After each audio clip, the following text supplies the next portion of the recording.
오늘 말씀 보겠습니다. 태초에 하나님이 천지를 창조하시니라. 오늘의 창세기 6번째 시간이죠. 자, 오늘 이제 1절을 정리하면서 마무리하도록 하겠습니다. 자, 태초에 하나님이 천지를 창조하셨죠. 그 태초에 창조한 내용이 하나님이 천지를 이라고 했습니다. 그게 하나님 엘로임, 천, 하, 샤마임, 지, 하, 에레츠라고 했죠. 자, 그러니까 하, 에레츠라는 땅, 우리가 하나님의 부름을 받아서 하, 샤마임, 예수를 만나 둘이가 연합이 되면, 연합이 된다는 것은 죽는다는 것을 의미한다고 했어요. 그렇게 되면 너희가 하늘들이야 라고 했죠. 너희가 진리가 되는 거죠. 그러면 그걸 엘로힘이라고 한다는 그런 내용이라고 했습니다. 그래서 여기서 땅은 단수인데 하늘은 쌍수로 되어 있어요. 고대 히브리 문법에서 쌍수는 짝을 설명할 때 사용합니다.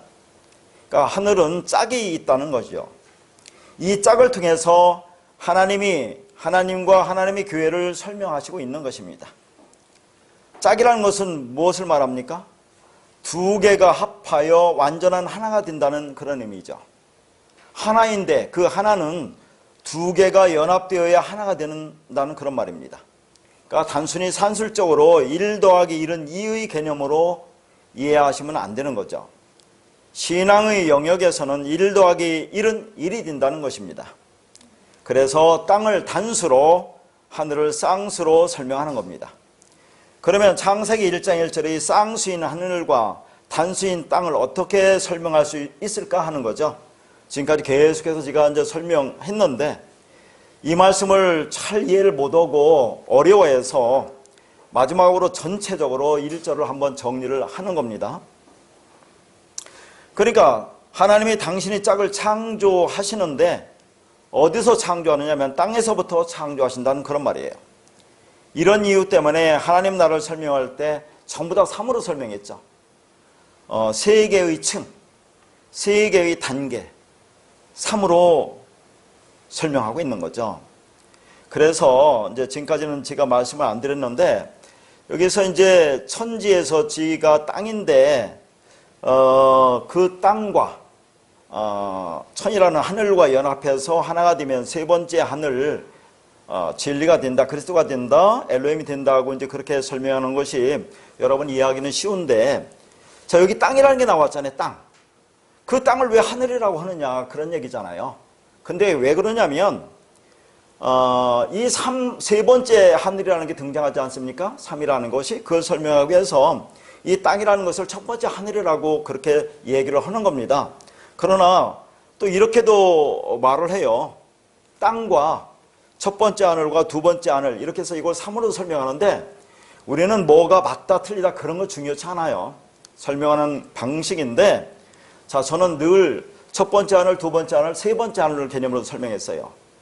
그래야 세 번째 성경이 되고 이제 고린도 후서에 보면 세 번째 하늘에 갔다 왔다는 그런 말도 있잖아요. 그래서 이제 그게 이해하기가 쉬운데 어떤 분들은 땅과 첫 번째 하늘, 두 번째 하늘로 설명하는 분도 있어요. 어차피 3으로 설명하는 겁니다. 근데 그러면 두 번째 하늘로 되면 이해가 우리한테 잘 안 오기 때문에 그래서 저는 첫 번째 하늘, 두 번째 하늘, 세 번째 하늘로 그렇게 이제 설명을 하죠. 근데 이제 오늘 말씀에는 제가 땅이라는 것과 그다음에 첫 번째 하늘과 두 번째 하늘이라는 말씀도 오늘 또 여기다 기록해요. 왜냐면 그렇게 또 다른 데서 말하는 것을 들으면 왜 저건 저렇게 설명하고 여기는 이렇게 설명할까? 그래서 그렇게 설명하는데 그런 건 중요치 않다 하는 얘기죠. 우리가 어떻게 구원이 이루어지는지 이게 중요한 거 아닙니까? 창세기 1장 1절에서 어떻게 베레스트에한 창조가 되어서 우리가 완성이 되는지 이게 중요하다 그 말이죠. 근데 그걸 이해하기 쉽게 해서 저는 첫 번째 하늘과 두 번째 하늘과 세 번째 하늘 개념으로 설명한다 그런 얘기죠. 자, 이 땅이 어떻게 첫 번째 하늘이 될 수 있느냐 할 때 저는 그 첫 번째 하늘을 말 못하는 하늘로 설명을 했습니다. 그래서 창세기 1장 1절에 하늘을 복수로 보고 하늘들을 세 개 하늘로 설명을 했죠. 첫 번째 하늘은 뭐라고 했습니까? 자, 첫 번째 하늘은 율법이라고 했죠. 진리, 하늘을 설명하게 해주신 몽학 선생. 그래서 이것을 옛성전이라고 불렀어요. 말 못하는 하늘입니다. 자, 그것으로는 절대 하늘을 알아먹을 수가 없죠. 그래서 역사적으로 세워진 성전이 뭡니까? 솔로몬 성전이죠. 이 솔로몬 성전을 가지고 그 복음 진리를 설명하는데 인간은 그걸 알아듣지 못하잖아요. 그래서 두 번째 하늘인 말하는 성전으로 예수님이 오시잖아요. 자, 하나님께서 하늘이라는 내용을 담아 율법과 성전을 주셨는데 사람들이 그 말할 못하는 성전을 곡해해서 엉뚱한 제사와 율법만 열심히 지키고 있는 거예요. 그래서 하나님은 말하는 성전을 보내주셨죠. 그래서 예수님이 육을 입고 이 땅에 오셔서 율법을 진리로 말씀으로 전하여 하늘을 설명하고 있어요. 그러니까 예수님께서도 당신 자신을 가리켜 성전이라고 하지 않았습니까?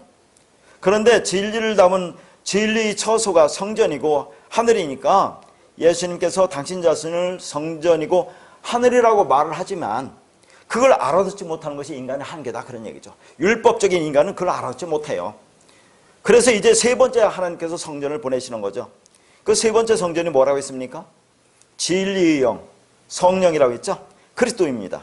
이걸 이제 창세기에서 세 번째 제물이라고 제가 설명을 했어요. 그런데 바울이 우리를 가리켜 성전이라고 하잖아요. 그런데 그 어떤 성전이냐면 성령이 전인 성전이라고 합니다. 그걸 뭐라고 한다고 했어요? 세 번째 성전이라고 한다고 했죠.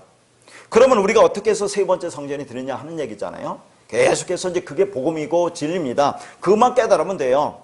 그러니까 자, 두 번째 제물인 예수가 이 땅에 오는 거죠. 말하는 성전으로. 근데 알아듣지 못하니까 그 예수가 죽는 겁니다. 율법이 부서지는 거죠. 그러니까 그리스도로 드러나는 거 아닙니까? 그리스도로 부활해서 우리에게 임하는 거죠. 우리에게 와서 우리와 연합돼서 하나가 되면 그러면 내가 그리스도 진리가 된다.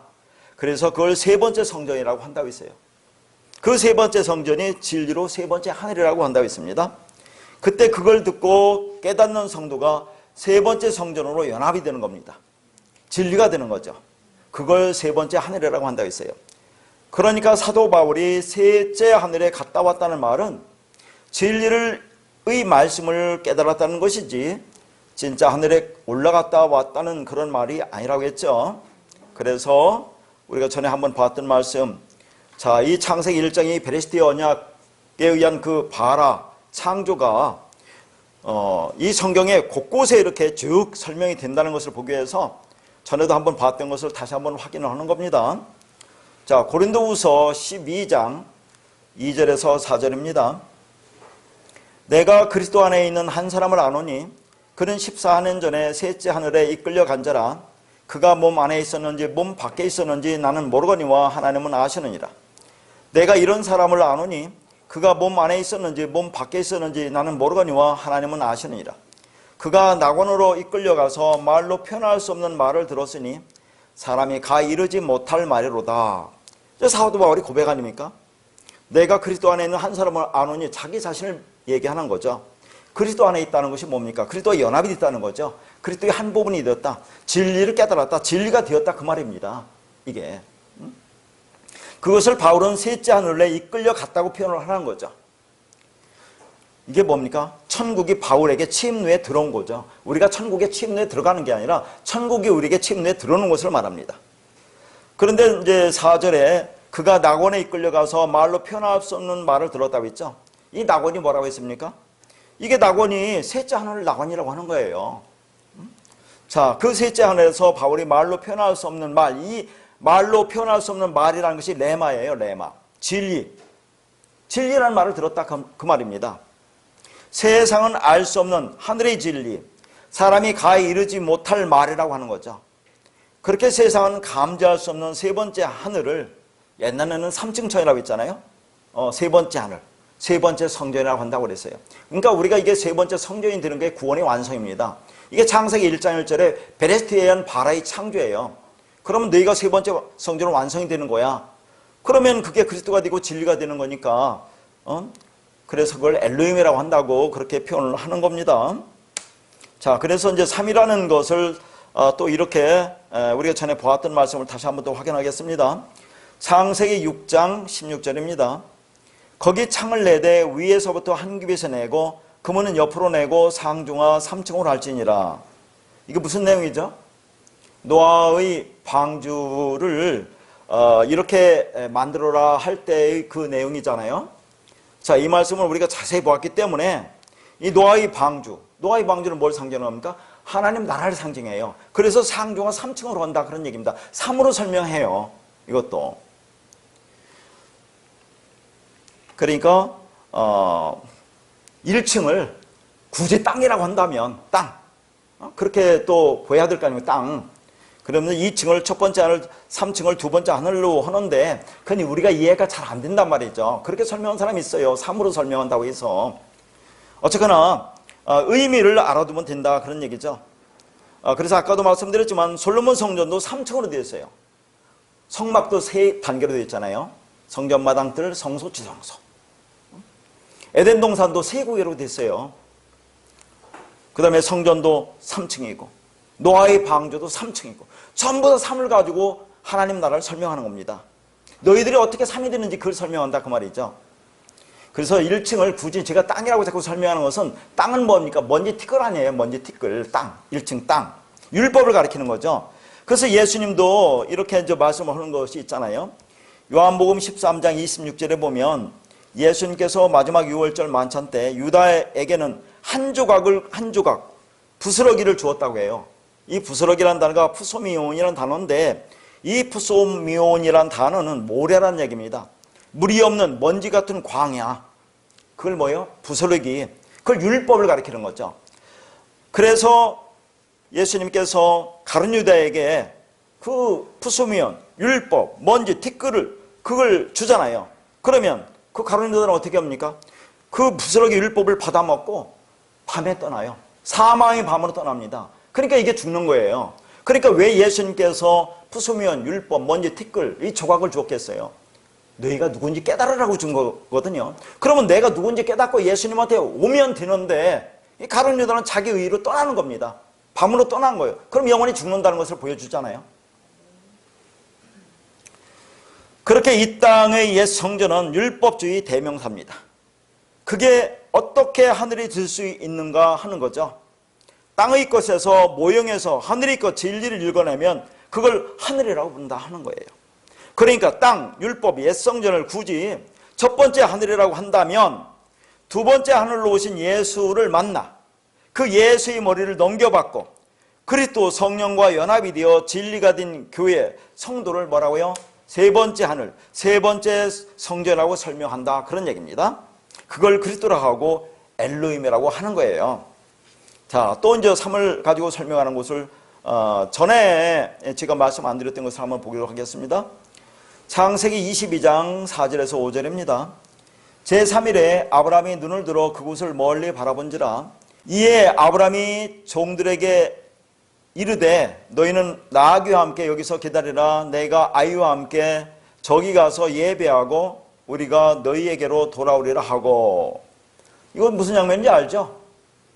자, 아브라함이 이삭을 데리고 모리아산에 가서 번제를 드리러 가는 장면이잖아요. 근데 여기도 제3일이라고 나와요. 왜 3일에 꼭 그런 표현을 쓰느냐는 얘기죠. 그러니까 아브라함의 완성의 자리는 이삭의 죽음을 통해서 완성이 되는데 그런데 그날은 첫째 날을 지나 두 번째 날을 지나고 세 번째 날에 완성된다는 걸 보여주는 거죠. 3일 날에 완성되는 거야를 보여주는 겁니다. 첫 번째 날인 성전마당의 시간을 보내고 두 번째 날인 성소의 시간을 보내고 세 번째 날인 언약궤 안으로의 삶으로 지향하는 것을 설명하고 있는 거죠. 그러니까 원문에는 3일이 아니라 그 3일 날에라고 해석할 수가 있습니다. 단순히 셋째 날이 아니라는 거죠. 그래서 3층천 세 번째 하늘을 얘기하는 겁니다. 그게 뭐라고요? 진리라고 했잖아요. 그래서 바울이 진리를 깨달은 것을 셋째 하늘에 갔다 왔다고 말을 하는 겁니다. 전부 다 복음을 진리를 설명하는데 3을 가지고 설명하고 있어요. 그렇게 그 3으로 완성되는 그날에 하나님의 언약의 자손인 이삭의 죽음으로 아브라함이 온전한 자가 된다는 것을 보여주고 있는 겁니다. 그 하나님의 언약으로 그 예수의 죽음으로 된다는 것을 보여주고 있는 거죠. 이삭의 죽음은 누굽니까? 예수 그리스도의 모형이죠. 예수의 죽음으로 그렇게 완성되는 거야. 그게 3의 날이야. 3으로 완성되는 거야를 보여주는 거죠. 그래서 지난번에 우리가 보았던 말씀도 있죠. 창세기 40장 20절에 제3일에 술 맡은 관원장과 떡 굽는 관원장의 머리가 들리는 사건이 나오잖아요. 그것도 3일이잖아요. 왜 하필이면 3일이냐는 얘기죠. 그러니까 자신의 머리를 들어 하늘이 되고자 하는 자는 나무에 달려 심판을 받게 되지만, 예수의 머리를 든 자, 예수의 머리를 든다는 것은 내 머리가 잘려지는 거죠. 내 머리가 잘려지고 예수의 머리를 든 자는 하늘로 진리로 지어지는 천국의 은혜가 나타나게 되는 것입니다. 그렇게 성전과 성막을 통해서 하나님 나라를 삶으로 설명하는 거죠. 자, 여기 이제 제가 여러분한테 써놓은 것은 이 말씀을 곧 써놓은 것을 오해하지 말고 이제 들으셔야 되는데, 이렇게도 한번 써주는 거예요. 그러니까 이 세상 역사를 의미하는 성전 마당의 번제단 물두멍을 통해서, 거기 첫 번째 하늘이라고 있잖아요. 그러면 이걸 땅이라고 보면 이거 첫 번째 하늘, 그리고 두 번째 하늘이라고 하는데 여러분한테 와닿지 않지 않습니까? 그래서 그것을 그냥 이해를 하세요. 그러니까 이 세상 역사를 의미하는 성전 마당의 번제단 물두멍, 자, 이것을 그냥 첫 번째 하늘이라고 그러는 게 여러분한테 이해가 좋을 겁니다. 거기를 통해서 이게 뭐라고 했어요? 동물의 희생제사의 제물이라고 했잖아요. 첫 번째 제물. 그 다음에 성소에서의 두 번째 제물, 예수의 희생제사를 얘기하지 않았습니까?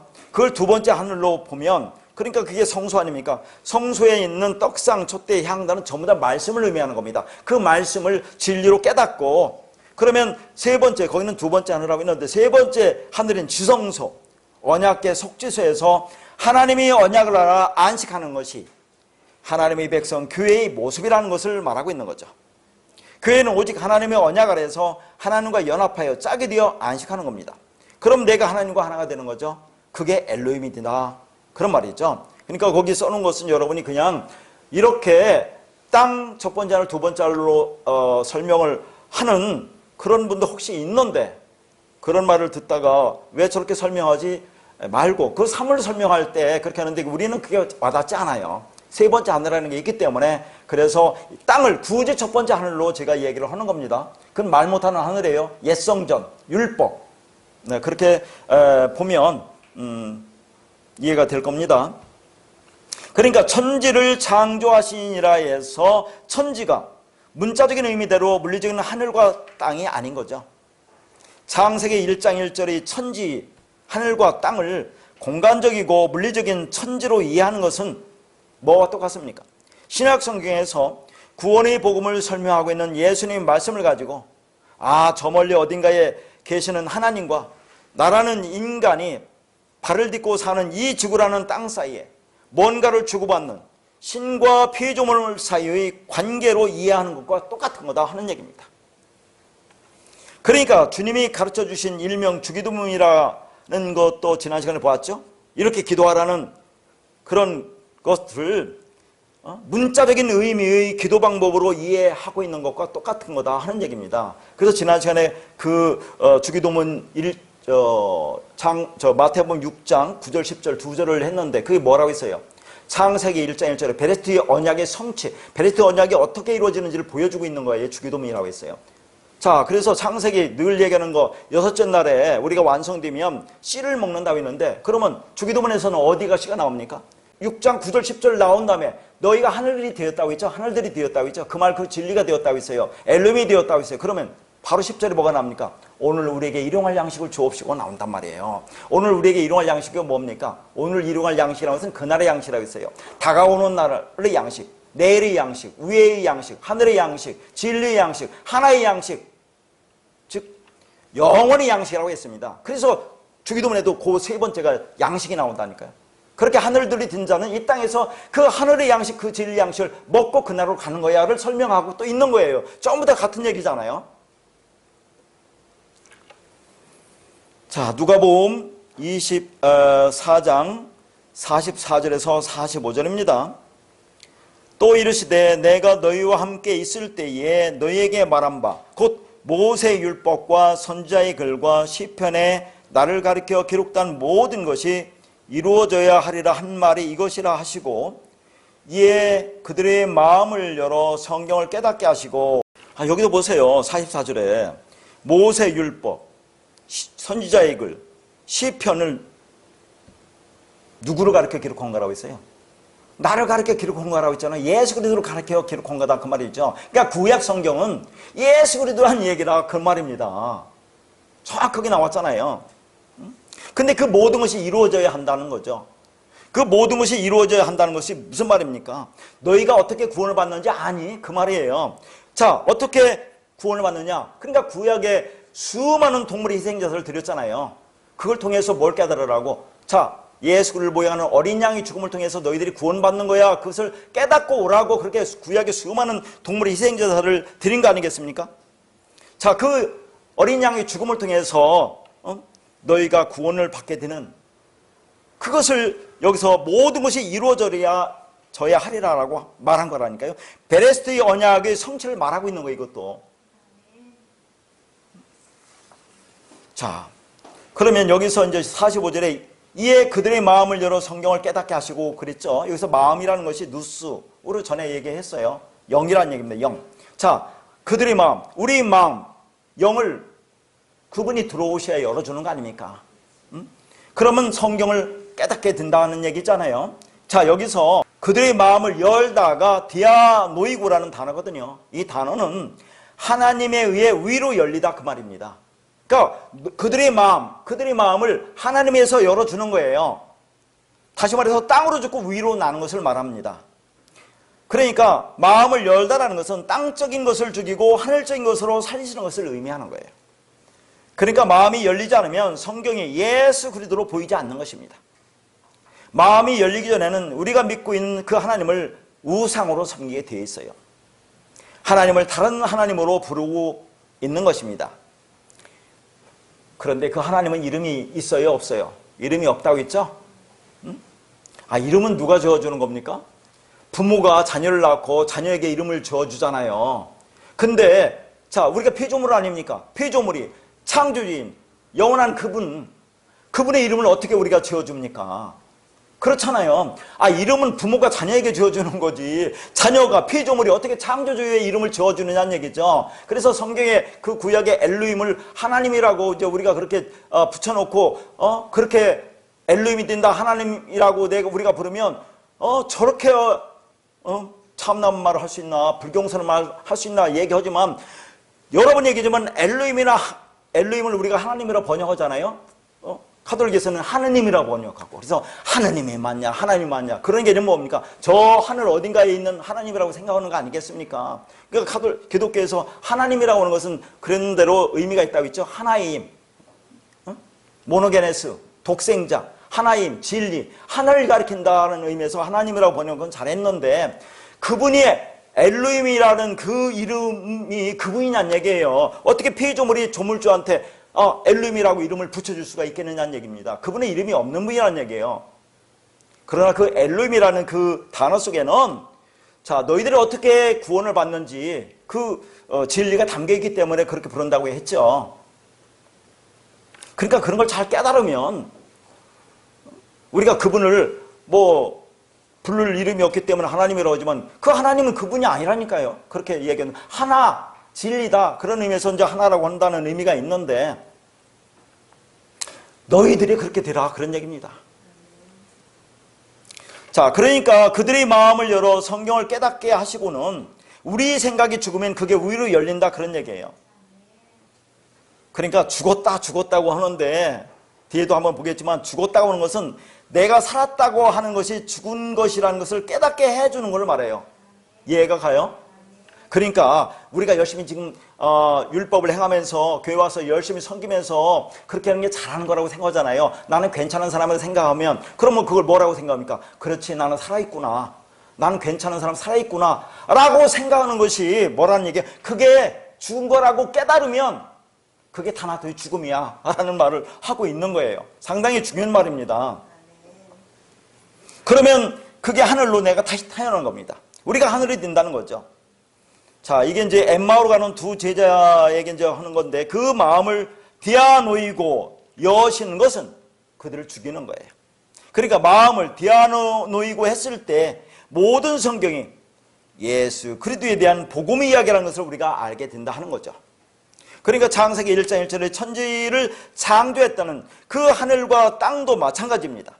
예수 그리스도의 복음이 담겨 있다는 것을 깨닫게 되려면 디아노이고 내가 땅이구나, 내가 아무것도 없음이구나, 네가 나띵이구나, 인베인이구나, 먼지고 티끌이구나를 깨닫는 땅으로 죽고 하늘로 살리시는 그 은혜가 있어야 된다는 말씀입니다. 그게 베레시트예요.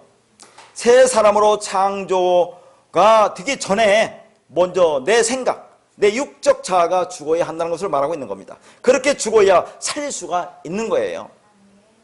그러니까 말씀을 듣고 자기 머리가 없음을 깨달았을 때 그 진리 말씀이 그의 머리로 얹혀지게 되면 그게 하나님의 교회 에클레시아가 되는 겁니다.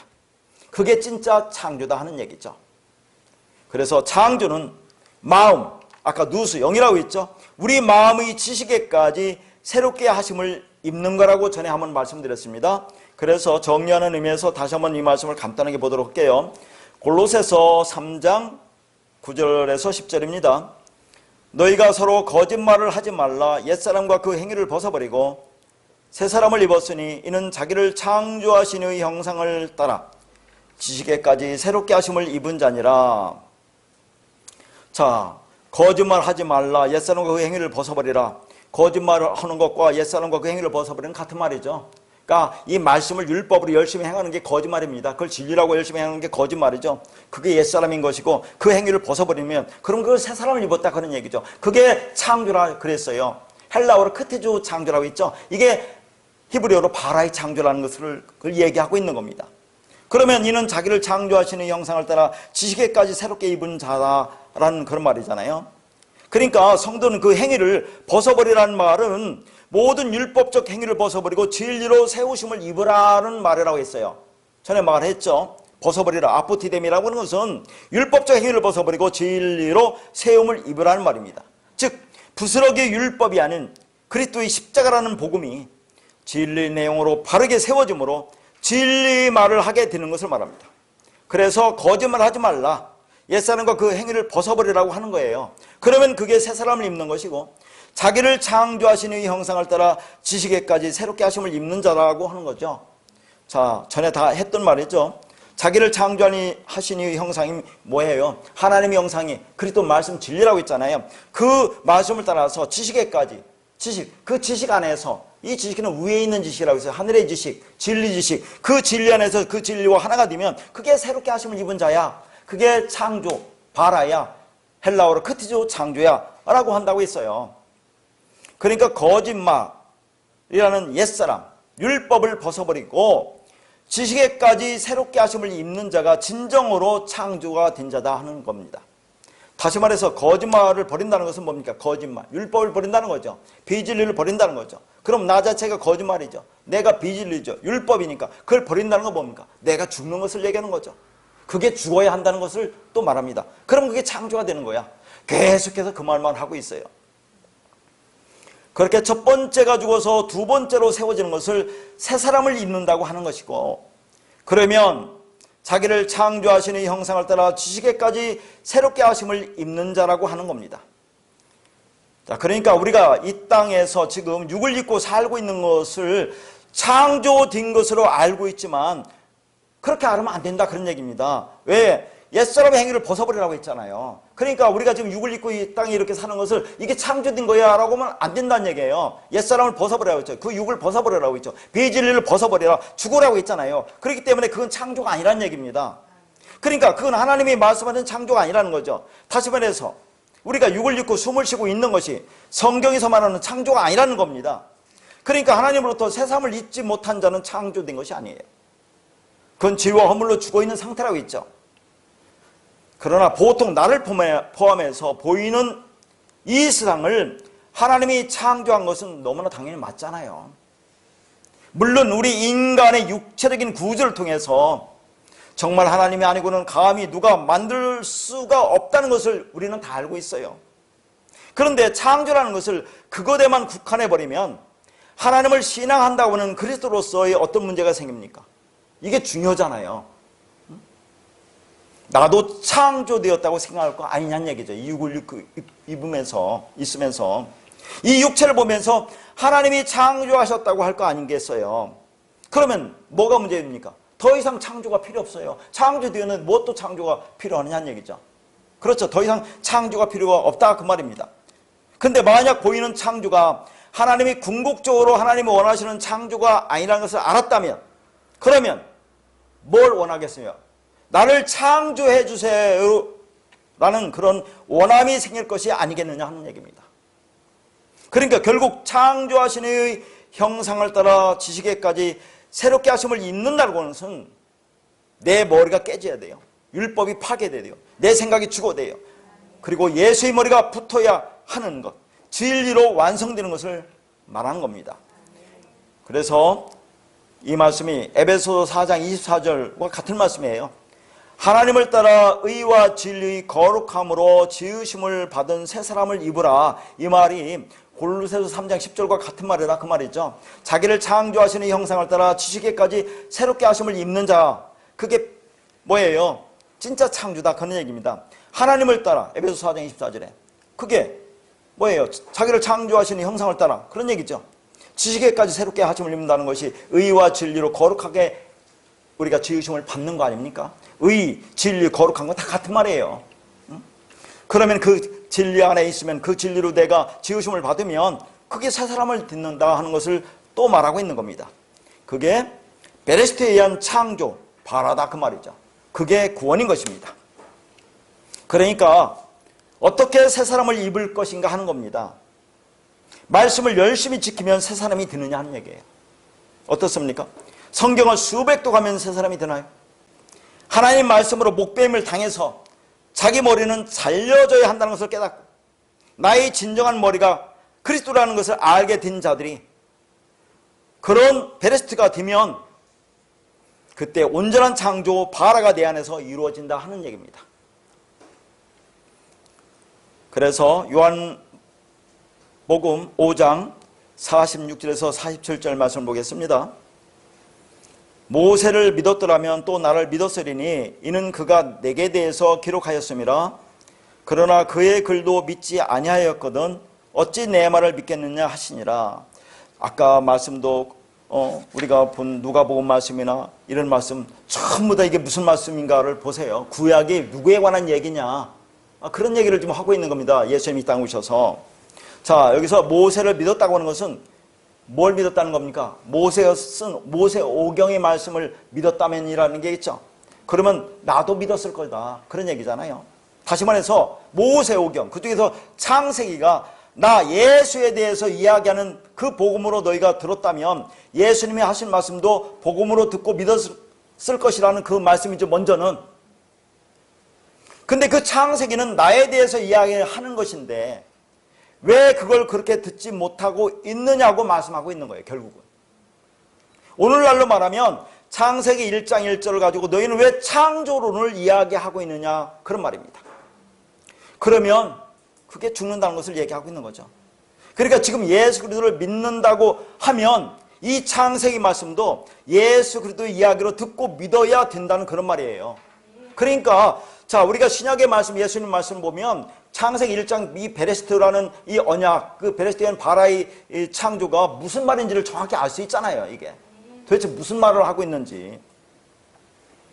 그러니까 그의 글이라고 하는 것은 모세의 글로 창세기 말씀이 아들의 음성인 예수에 대한 이야기인데 왜 그것을 나의 말로 듣지 못하느냐. 그걸 나의 말로 듣지 못하는 자라면 그 아들이 예수님이 직접 와서 이야기를 한다 해도 그게 복음으로 들리겠느냐 하는 거죠. 옛날 구약과 똑같잖아요. 이스라엘에 예수님이 직접 와서 말씀해도 그걸 깨닫지 못한 거 아닙니까? 그러면 창세기를 기록한 모세는 어떻다는 겁니까? 모세는 어떻다는 거예요? 이 말씀 속에 그 창세기 말을 아들의 음성으로 들었다는 얘기예요. 예수 그리스도에 대한 말씀으로 들었다는 얘기를 좀 하고 있는 겁니다. 모세는. 그러니까 창조하다 이 바라라는 거는 물리적인 창조를 확인시켜주는 단어가 아니라는 얘기를 하고 있는 겁니다.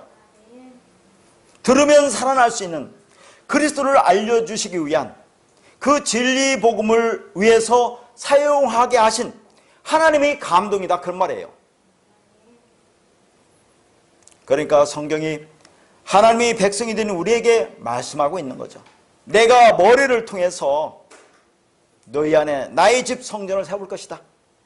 그 성전이 너희 마음과 역사 속에서 하나하나 세워져 가고 있다라고 우리에게 말씀하고 있는 겁니다. 그러니까 십자가로 건네준 그 머리, 레시라고 있죠. 그리스도로 베이트, 집, 성전, 교회를 짓겠다고 하는 것이 태초에 베레시트라는 단어에 있는 의미다 하는 얘기죠. 그러면 그게 그리스도가 되는 것이고 엘로힘이 된다는 것을 말하고 있는 거죠. 그러니까 하나님이 태초라는 시간과 공간 이전에 하나님 안에서 어떤 계획과 의지가 있었는데 그 계획과 의지가 십자가를 통해서 머리로 베이트, 집, 즉 성전, 성막, 성도, 교회, 하나님의 백성을 완성하겠다는 것입니다. 그 집을 어디에 짓겠다는 거예요? 집을 어디에 짓겠다는 거니까 여러분의 어디에? 여러분의 마음에 짓겠다는 거예요. 마음. 그러면 그 마음이 역사 속에서 어떻게 흘러나오게 되는 겁니까? 아, 하나님이 나에게 복 주시고 힘 주시고 어려울 때 도와주시는 그런 하나님이 아니라 때로는 그럴 때도 있어요. 그러면 그걸 가지고 복음을 깨달아야 되는데 그 표적만 따라다니니까 문제다 하는 얘기죠. 표적이 가리키는 것이 뭔지, 그 내용이 뭔지, 왜 하나님이 그렇게 나에게 하셨는지를 알아야 되는데 인간은 그렇지 못해요. 그것만 따라다니기 때문에 죽는 겁니다. 그러니까 어려울 때 도와주시는 그런 하나님이 아니라 나의 마음속에 집을 짓겠다고는 그런 하나님이네. 그 머리가 그리스도가 진리로 완성해 가는 것을 알게 된다 하는 겁니다. 그것은 바로 뭐예요? 나의 죽음을 의미하는 것이죠. 그렇게 내가 내 인생의 머리인 줄 알았는데 어느 날 보니까 내가 내 인생의 머리가 아니라 어떤 머리에 의해서 끌려가고 있다는 것을 알게 되는 겁니다. 그러면 그 머리가 내 안에서 무엇을 한다는 겁니까? 나라는 땅을 하늘들로 창조하신다는 거죠. 그걸 한마디로 하나님의 집, 하나님 나라, 천국을 만들어 가신다는 그런 말입니다. 그러니까 천국, 하나님 나라는 하나님께서 미리 만들어 놓고 내 말 잘 들은 사람은 천국으로 들여보내고 내 말 안 들은 놈들은 지옥에 던지고 하는 그런 개념으로 이해해서는 안 되는 것입니다.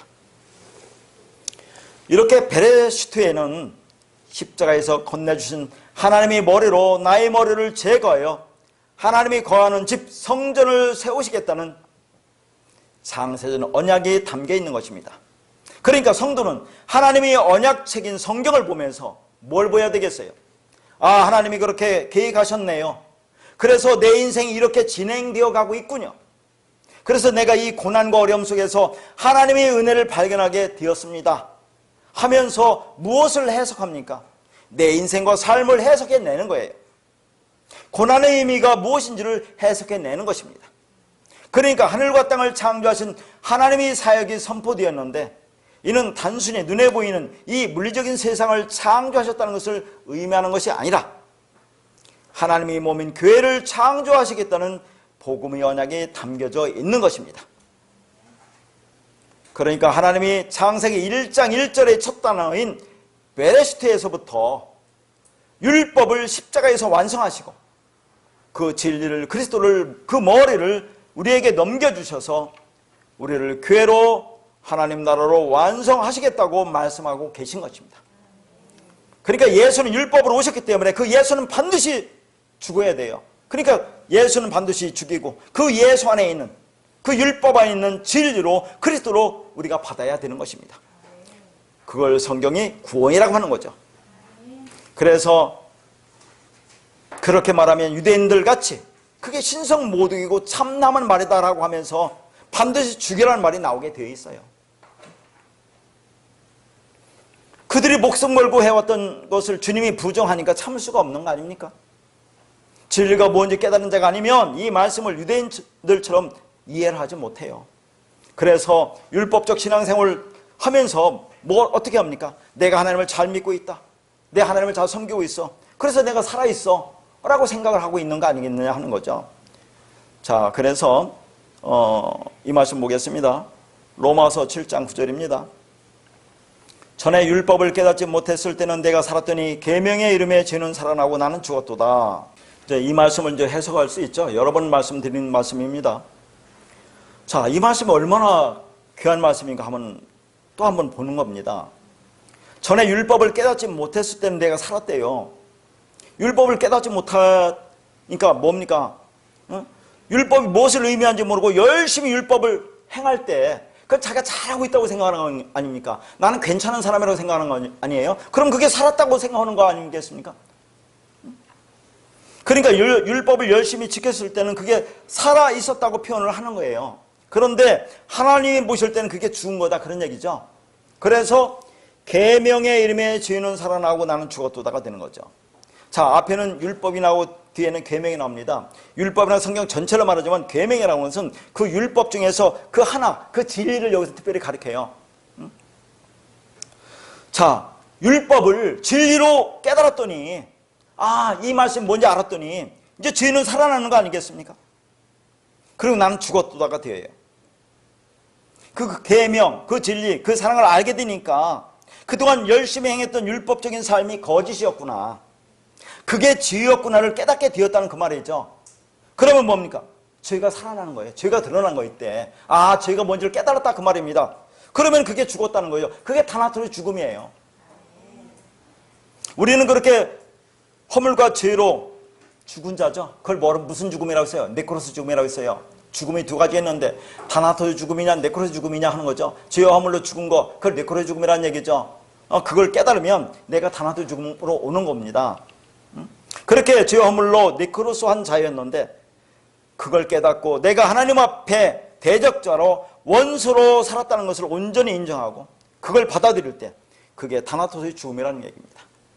그게 예수 그리스도와 함께 십자가에서 죽는 죽음이다 하는 얘기예요. 그러니까 창조는 그리스도를 통한 영적인 구원, 하나님의 아들로 태어나는 것을 말하는 거예요. 그래서 창세기는 매 장마다 매 사건마다 복음을 설명하고 있는 겁니다. 아니, 창세기뿐 아니라 성경 모든 말씀이 복음을 설명하고 있는 거죠. 그러니까 너희는 이렇게 구원을 받는 것이다, 이렇게 완성이 되고 생명이 드는 것이야 라는 것을, 그런 창조를 설명하고 있는 겁니다. 그러니까 하나님께서 이 보이는 우주 만물을 창조하지 않았다는 말이 아니라 분명히 모든 걸 다 창조하셨죠. 그런데 그런 그림을 통해서 영적 창조를 설명하고 있는 것처럼 노아의 방주도 마찬가지다 그런 얘기입니다. 실제 노아의 때 물의 심판, 홍수가 있었는지 우리는 알 길이 없습니다. 그러나 성경이 기록하고 있잖아요. 성경이 기록되어 있기 때문에 실제적인 사건으로 우리가 인정한다 하더라도 그럼에도 불구하고 그 내면에 흐르는 하나님 복음은 나의 구원의 이야기다 하는 얘기입니다. 그렇게 복음을 성경의 문자대로 알고 깨닫고 이해하고 신앙하면 그건 구원받은 자가 아니라는 그 말이에요. 나하고는 아무 상관이 없는 이야기가 되는 겁니다. 그러니까 구원이라는 것은 쉬운 게 아니에요. 나는 아무것도 아닌 존재, 없음이라는 것을 깨닫는 것이 생명이다 하는 얘기입니다. 그래서 마지막으로 이 말씀을 보도록 하겠습니다. 자, 히브리서 3장 1절과 6절만 보겠습니다. 그러므로 함께 하늘의 부르심을 받은 거룩한 형제들아, 우리가 믿는 도리의 사도시며 대제사장이신 예수를 깊이 생각하라. 그리스도는 하나님의 집을 맡은 아들로서 그와 같이 하셨으니 우리가 소망과 확신과 자랑을 끝까지 굳게 잡고 있으면 우리는 그의 집이라. 자, 이 베레스트 언약이 어떻게 성취되는지를 보여주고 있는 말씀입니다. 자, 여기 보니까 하늘의 부르심을 받은 거룩한 형제들아 그랬죠? 이게 무슨 말 같아요? 하나님의 부르심을 받은 거룩한 형제들아. 하나님의 부르심을 받으면 그게 거룩한 거죠. 뜻이 하늘에서 이루어진 것 같이 땅에서 이루어진 거 아닙니까? 그러면 우리가 하늘들이 되는 거 아잖아요. 하나님이 성전, 하나님이 성령이 계신 성전이니까 성령이 뭡니까? 깨끗한 말이라고 했죠. 그럼 네가 거룩하게 된 거야. 그 얘기를 또 하고 있는 거죠. 하나님은 우리가 부르심을 받았다면 그러면 그게 네가 하늘의 아들들이 된 거잖아요. 그리스도가 된 거죠. 진리가 된 거잖아요. 하늘이 된 거죠. 그러면 그게 뭐예요? 거룩하게 된 거라니까요. 진리 말을 가졌으니까 그게 깨끗한 말을 가진 자들아 그랬어요. 근데 거기 뒤에 보니까 좀 어려워요. 우리가 믿는 도리의 사도시며 대제사장이신 예수를 깊이 생각하라. 제가 여기 이제 자세히 안 써줬는데 여기가 믿는 도리의 사도라고 있는데 믿는 도리가 뭘까요? 믿는 도리가 이런 말을 쓰면 우리가 예수를 믿는 것은 참 신앙인으로서의 도리가 되어야지, 그런 믿음을 가져야지, 그게 구원이니까 그렇게 믿는 도리 이렇게 써놨을 거 아니겠습니까? 그 예수를 믿는 도리를 가져야지. 그런 얘기 같이 보여요. 어떤 말씀 같이 보입니까? 이건 믿는 도리라는 것은 이게 호몰로기아라는 단어거든요. 이건 호몰로게오와 똑같은 말이에요. 잘 알아서 안 써있습니다. 호몰로게오가 뭐라고 했어요? 하나님과 같은 말을 가진 자를 호몰로게오라고 했어요. 하나님과 같은 말을 가진 자. 자, 앞에서 뭐라고 했어요? 하나님의 부르심을, 하늘의 부르심을 받았다고 했잖아요. 그래서 진리가 되었으니까. 그러면 그 뒤에 있는 예수와 같은 말을 가진 자야 너희가, 그런 얘기를 하는 거죠. 예수와 같은 말, 같은 영을 가진 자야. 그러면 사두이시며 대제사장이신 예수를 깊이 생각하라. 그러면 예수를 깊이 생각한다는 게 뭐겠느냐 하는 얘기입니다. 어떻게 하는 것이 예수를 깊이 생각하는 것이냐 하는 거죠. 자, 이것을 왜 이렇게 번역을 해놓는지 모르겠지만, 그러니까 우리가 자, 예수님과 같은 말을 가졌잖아요. 하나님의 부르심을 받고 하늘의 부르심을 받고 그 말 진리가 있으니까 예수님과 같은 말, 같은 영을 가진 자예요. 자, 그러면 예수를 깊이 생각하라는 말이 뭐냐 그런 얘기죠. 그러면 예수를 깊이 생각한다는 것은 여러분은 어떻게 생각합니까? 아, 예수가 나의 구원을 위해서 십자가에 죽으셨대. 그 모진 고난과 고초를 겪으시고 핍박을 당하면서 십자가에 죽으셨대. 아, 그 사랑과 그네가 얼마나 큰지 감당할 길 없네. 그래서 열심히 하나님을 섬기고 예수님을 섬기면서 교회에서 헌신 봉사 충성하고 하는 것이 예수를 깊이 생각하느냐 하는 겁니다. 어떻게 생각하세요? 그게 잘못됐어요? 잘못된 건 아니에요. 그러나 그건 반쪽 복음이라고 했어요. 반쪽 복음이 아닙니다. 어떻게 생각하는 게 예수를 깊이 생각하고 하는 거냐는 얘기죠. 그러니까 그러면서 아, 예수가 십자가에 죽으셔서 나를 구원하셨대. 그렇게 우리가 생각할 거 아니에요. 그러면 어떻게 하면, 그러면 그걸 믿기만 하면 네가 구원받았느냐? 그게 물으면 뭐라고 대답할 겁니까? 예수가 십자가에 죽으셔서 나를 구원하실 때 내 죄를 다 사해 주시고 나를 구원하실 때 그걸 믿으면 그러면 그게 구원이 되느냐 그런 얘기죠. 어떻게 믿는 것이 그걸 믿느냐 하는 얘기죠. 그건 반쪽 믿음이라고 했어요. 우리가 그걸 하지 말라는 게 아니라 복음의 우선순위가 있습니다. 그러니까 왜 전에도 말했지만 자, 삼위일체라는 말을 제가 자꾸 그런 용어를 안 쓰느냐면 왜 예수님이 이 땅에 예수 그리스도로, 하나님이 예수 그리스도라는 그 아들로 이 땅에 오신 겁니까? 왜 예수님이 죽으셔야 돼, 이 땅에 오셔서? 아, 전지전능한 하나님이 꼭 죽으셔야 그 죄를 사해 줄 수 있나요? 아, 그분이 네 죄를 사해 줬다고 한마디 말하면 사해 줄 거 아니겠습니까? 그럼 왜 그분이 죽으셔야 했어요, 이 땅에 오셔서? 그게 가장 중요한 겁니다. 왜 예수님께서 육을 입고 이 땅에 오셔서 죽으셨느냐 하는 거예요. 육으로는 구원받을 수 없어. 그러니까 예수님이, 하나님이 예수 그리스도라는 육을 입고 이 땅에 오신 거라니까요. 그게 왜 삼위일체냐 하는 얘기를 하는 겁니다. 그분은 죽으시기 위해서 온 거예요. 육은 죽어야 돼. 그러니까 너희 육체도 죽어야 돼. 그래야 그게 생명이야. 살아나는 거야. 그리스도가 되는 거야. 를 보여주는 거 아닙니까? 내가 그리스도와 함께 십자가에 못 박혔나니가 되어야 되는 거 아닙니까? 자, 그건 뭐예요? 나를 부인하는 거예요. 나는 먼지고 티끌이고 쓰레기구나. 나는 할 수 있는 게 아무것도 없구나. 나는 nothing이구나. in vain이구나. 헛되고 헛된 것이구나. 그걸 깨닫는 자기 부인이라는 거. 그게 그리스도와 함께 내가 죽는 거 아닙니까? 십자가에 죽는 거. 그러면 그게 완성이야. 그걸 믿음으로 갖는 거. 그러면 그게 구원이라는 얘기지. 예수를 깊이 생각한다니까 어떻게 하는 게 예수를 깊이 생각하느냐는 얘기입니다. 그러니까 여기서 예수를 깊이 생각한다는 말은 예수의 그 마음 그 생각을 네 마음에 가지라 그 말이에요.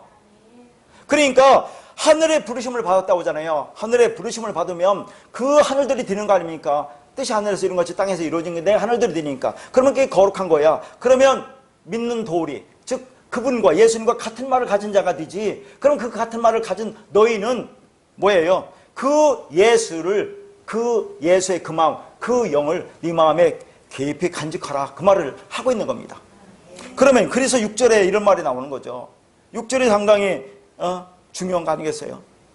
그리스도는 하나님이 집을 맡은 아들로서 그와 같이 하셨으니 우리가 소망의 확신과 자랑을 끝까지 굳게 잡고 있으면 우리는 그의 집이라. 자, 여기 보니까 그리스도는 하나님이 집을 맡은 아들로서, 그리스도와 하나님 집과 아들은 다 같은 말 아닙니까? 아니, 예수님이 뭐라고 했어요? 지난 시간에 자기가 아버지 집에 있어야 한다고 하죠? 그러면서 자기가 또 아버지래요. 그러면서 성전이래요. 그러니까 예수님이 뭐예요? 하나님 집, 하나님 성전 다 똑같은 거 아니겠어요? 성령이 거하시는 하나님의 성전, 그 진리 말씀, 그리스도가 있으니까. 그러니까 그리스도가 하나님의 집이고 그게 하나님의 아들이 되는 거죠. 아들이 되는 거예요. 자, 그 진리를 가진 예수 그리스도의 마음, 그 영을 네 마음에 깊이 간직하라고 했잖아요. 우리가 소망의 확신과 자랑을 끝까지 굳게 잡고 있으면 우리는 그의 집이라 그랬어요. 그러니까 1절에서도 우리가 예수님과 같은 말을 가진 자로서 예수의 그 영 그 마음을 너희들이 깊이 마음에 생각하라고 그랬어요. 그러니까 그런 마음을 깊이 생각하는 것이 예수님 뭡니까? 그리스도고 하나님 집이고 아들이 되는 거 아니겠어요? 자, 그런 마음을, 그런 진리를 굳게 너희가 마음속에 깊이 가지라 하는 것이 뭐예요?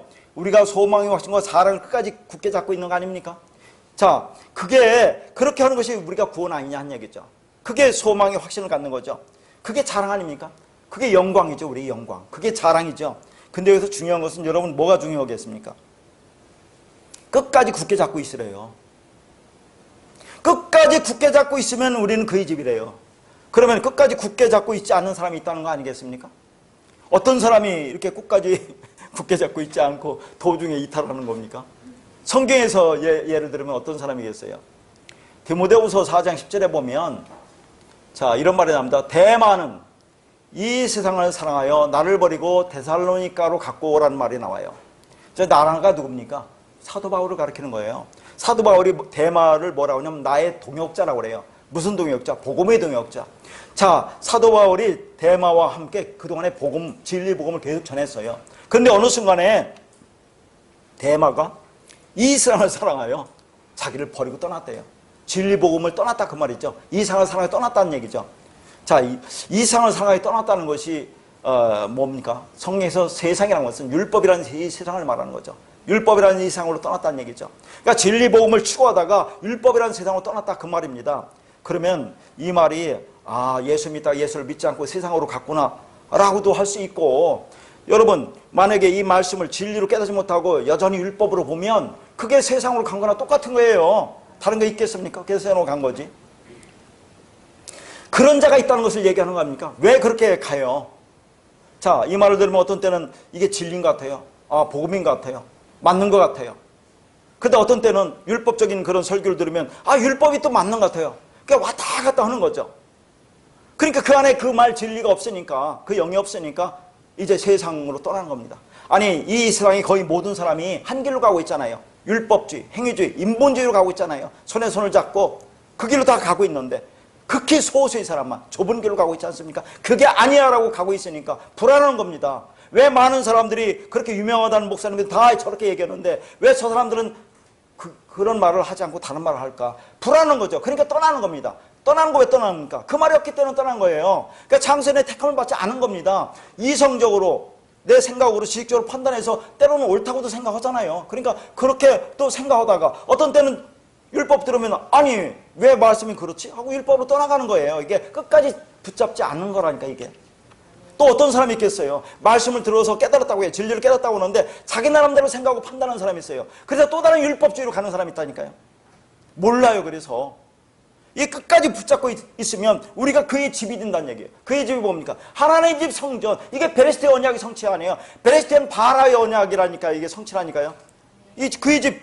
그러니까 베레스테 언약이 뭡니까? 내가 죽어서 내 머리로 너희를 하나님의 성전으로, 하나님의 교회로, 하나님 나라로, 하나님 아들로 그렇게 만들겠다는 얘기 아닙니까? 그의 집이 된다고 얘기잖아요. 끝까지 붙들고 있어라 하는 얘기입니다. 이게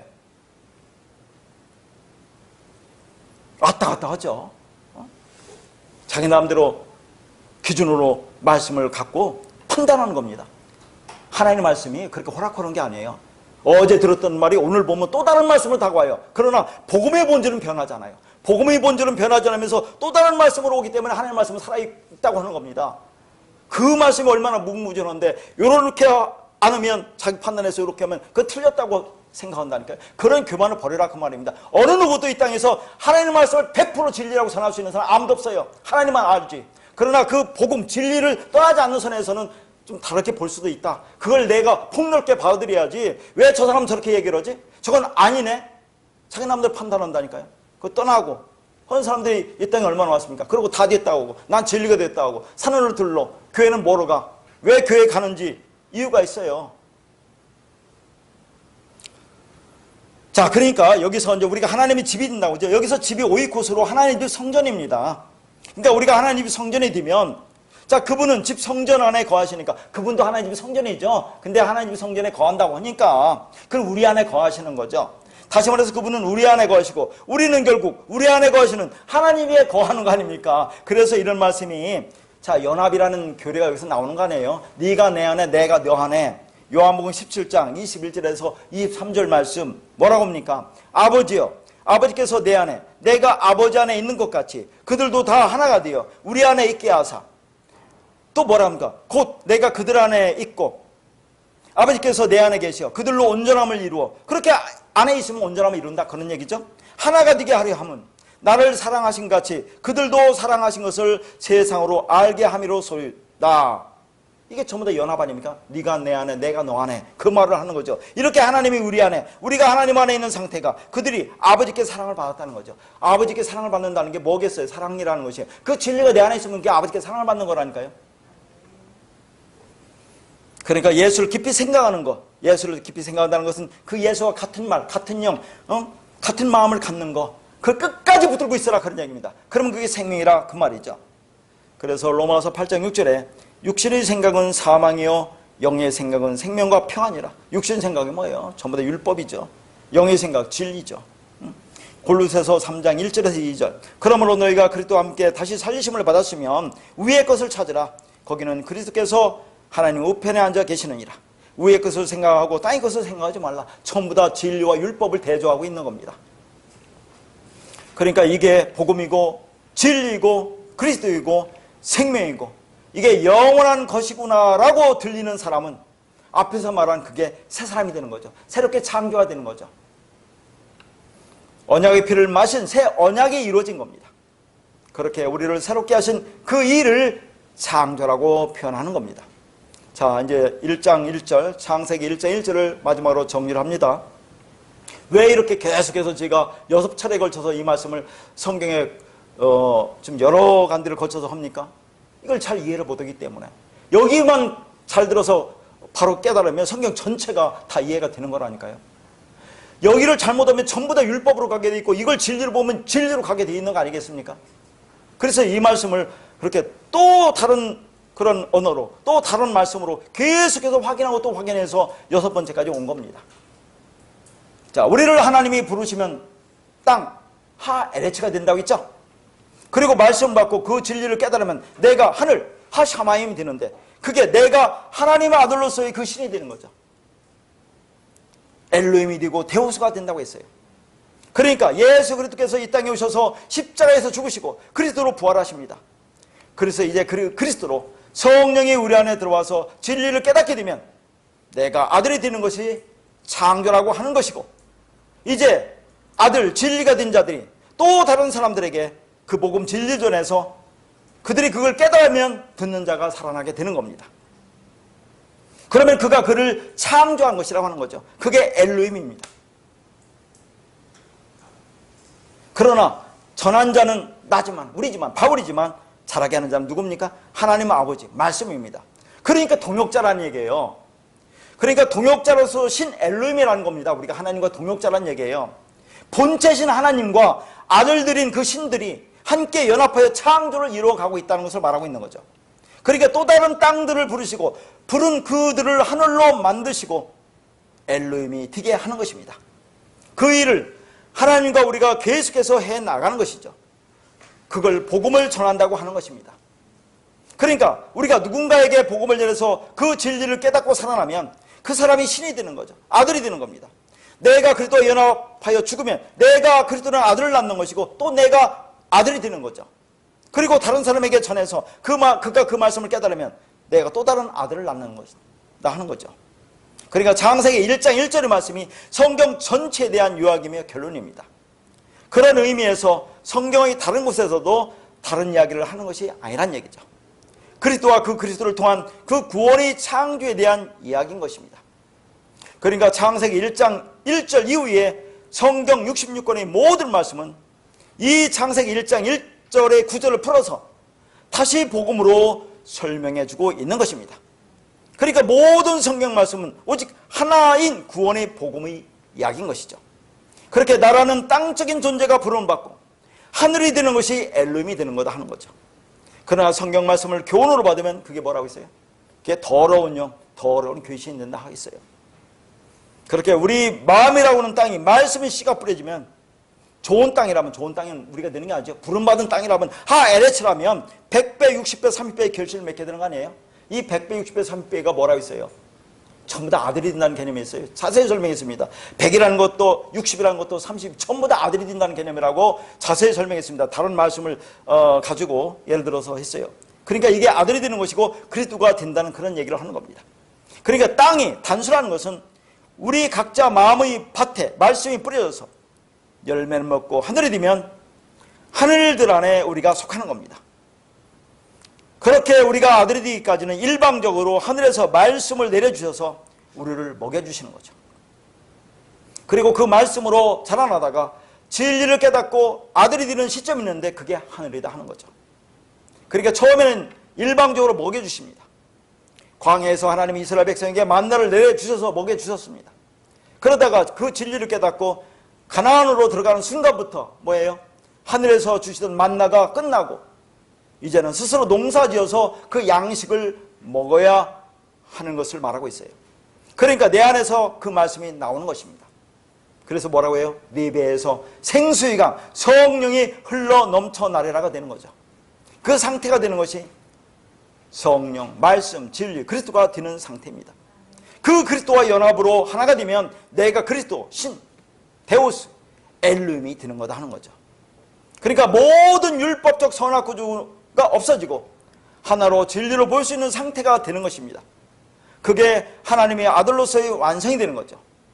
그러니까 끊임없이 말씀을 묵상하고 상고해서 내가 진리가 되어야 하는 거죠. 그러면 내 안에 나오는 소산물을 내가 먹게 되는 겁니다. 그러니까 하나님 먼저 우리를 땅으로 부르셔야 됩니다. 천지를 창조하셨다고 했는데 먼저 땅으로 창조하신다는 걸 보여주는 거죠. 그 다음에 그 부른 땅적 존재들을 하늘적 존재들로 창조해 가시는 겁니다. 그러면 엘루임이 된다고 하는 하나님의 언약의 말씀이 창세기 1장 1절의 말씀입니다.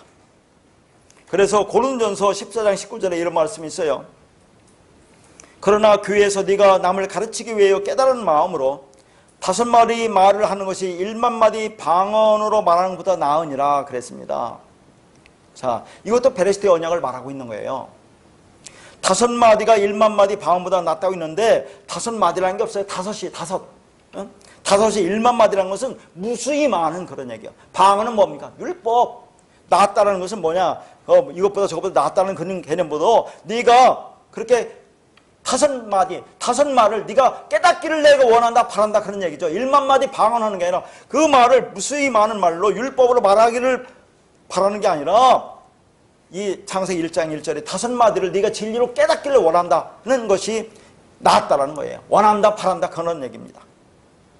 그러니까 모세오경을 통해서 깨달은 5마디를 예언 진리라고 말하고 1만 마디 방언은 행위책인 율법을 말하는 겁니다. 방언은 회의 소리로 뜻없는 말을 가리키는 거죠. 남이 알아듣지 못하는 것이 방언입니다. 그러니까 자기 행위로 말하는 사람은 자기도 모르고 듣는 사람도 모른다는 거죠. 자, 모세오경을 마음으로 깨달은 5마디가 창세기 1장 1절입니다. 태초에 베레시트 하나님 엘루임이 천 하샤마임 지 하에레츠를 창조하시니라 바라. 이게 5마디예요. 그러니까 창세기 1장 1절을 알면 성경 전체를 아는 것과 똑같은 것입니다. 이 5단어의 의미를 정확히 알면 완성이에요. 그러면 내가 엘루임이 되는 겁니다. 그러니까 엘루임이 창조하는 것이 아니라 태초가 창조하는데 땅이 하늘이 되는 것이 엘루임이 된다는 의미다 그런 얘기예요. 그걸 한 단어로 하면 창세기 1장 1절의 첫 단어인 베레시트다 그 말이죠. 이게 성경 전체의 이야기입니다. 그렇게 우리 모두가 진리에 이루고 하나님의 아들들이 되어서 그 생명을 또 다른 이들에게 들려주고 흘려주는 우리가 이 땅에서 감당해야 할 하나님의 부르심을 받은 에클레시아됨의 소명이에요 이게. 그래서 교회가 필요한 겁니다. 이 소명을 감당하라고 하나님께서 우리를 부르신 거라니까요. 그렇게 하나님 앞에 우리 뜻과 정성을 다하여 그 하나님을 사랑하고 사랑받는 진정한 엘루임들이 다 되시기를 바라겠습니다.